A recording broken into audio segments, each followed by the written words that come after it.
কৈলাসহর ভগবাননগর এলাকায় এক বাংলাদেশিকে আটক করে কৈলাসহর থানার হাতে তুলে দিল এলাকাবাসী। জানা যায় যে আজ দুপুরবেলা ভগবাননগর এলাকায় এক বাংলাদেশি ব্যক্তি ঘোরাফেরা করছিল।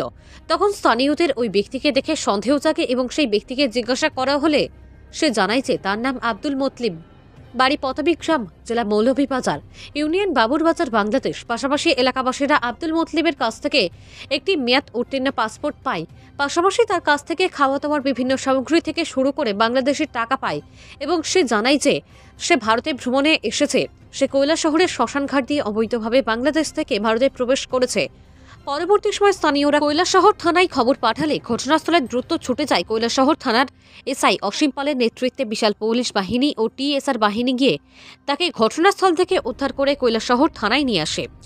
বর্তমানে সে কৈলাসহর থানার হেফাজতে রয়েছে। পুলিশ তাকে জোর জিজ্ঞাসাবাদ চালাচ্ছে। তবে সে কী কারণে ভারতে অবৈধভাবে এভাবে প্রবেশ করেছে তা এখনও জানা যায়নি। এ ব্যাপারে তদন্ত শুরু করেছে কৈলাসহর থানার পুলিশ। কৈলাসহর থেকে শুভঙ্কর দাসের